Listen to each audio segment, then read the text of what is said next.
Well, I spent the afternoon here selling beans, kidney beans. I had a bunch of them that I had saved from last year. I canned up a bunch of them, but I kept a bunch back to use for seed for this year. So I had to thresh them all out. And now I'm just screening them, to get out any really small ones or pieces of garbage. I'm going to plant them out in the big garden here. And I think I'm thinking like 4 rows of them. And then I've got that Indian corn there. There again, it's stuff that I saved from last year. Actually, everything going in this garden is from seed from last year's crop, which is a nice thing to be able to do. But I've shelled out a bunch of that Indian corn. Last year what I did is I saved like the best, like the longest cobs or the most interesting, and then I'm gonna plant those, and hopefully that should work fine. But last year I had the popcorn in here and the sweet corn in here, but there was a little cross-pollinating going on. So this year I'm going to put that in the home garden and just have this corn here. But plant a little more of it because it makes fine chicken feed. I can grind that up and it works perfect. So, but it's interesting corn too. And one of the things I had trouble with last year, this is far enough away from the house where eventually the coons will find the sweet corn. And once they find it, I could see tracks going, from a half mile away down the road, heading over here to eat my sweet corn. So hopefully they don't bother this Indian corn. For one thing, the stuff grows really tall, so they can't reach the ears. Whereas on a sweet corn, they just gnaw them right off. But this stuff gets up there a ways. Plus, this isn't very sheltered. This is wide out and open. So this catches wind. The Indian corn has a hell of a root system and a very strong stalk, so the wind doesn't knock it down.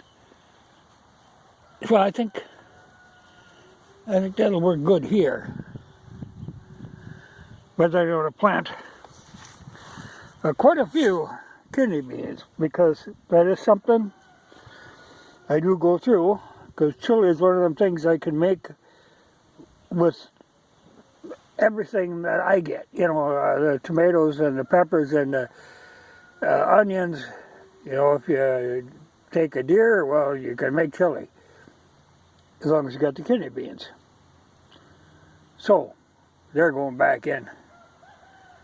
The only thing about the kidney beans, they are easy prey for a lot of critters.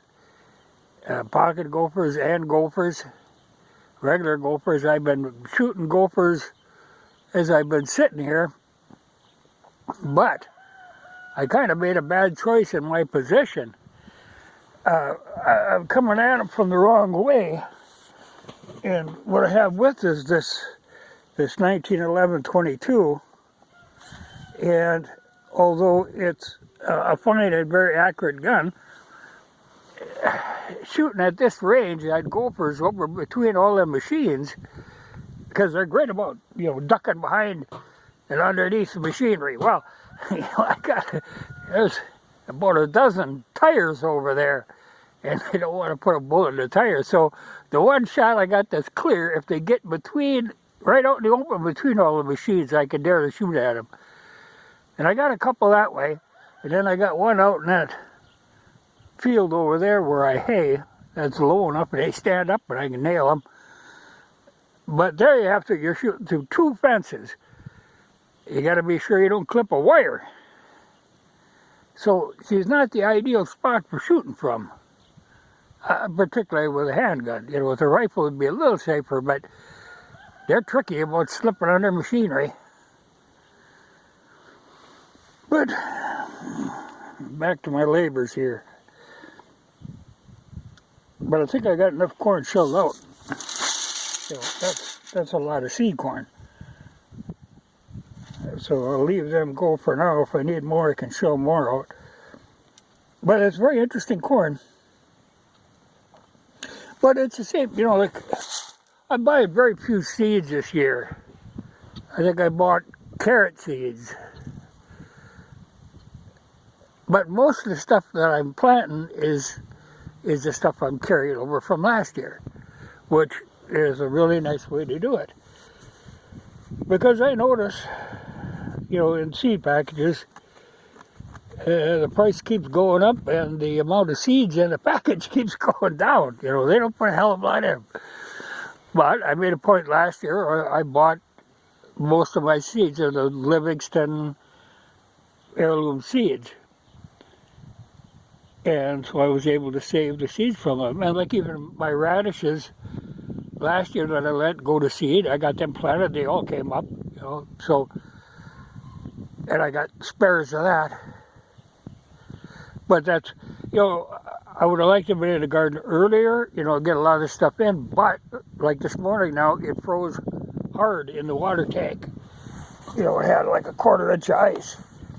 So you really kind of can't get too far ahead of yourself here, but I think I'm safe now. You know, I seen dandelions this morning, so that should be a sign. But I tell you, that was no fun fighting with them corn stalks, and I'm not done fighting with them.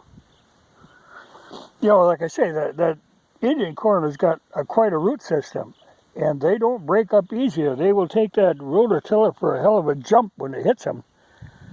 So you end up just throwing them off. In fact, you can see some over here. I put them on the road because this is pure sand out here on the road. I figured, well, at least I get rid of the corn stalks and it'll keep that sand from blowing. But that is some annoying stuff to deal with. But I got a good jump on her. Just, well, I can see that Scarecrow over there is looking not so much scary as confusing, so I got to do some work on him again. His suspenders are dragged down about 1.5 feet. Yeah, maybe I could prop him up. Hate to have to build another one, but maybe I'll have to.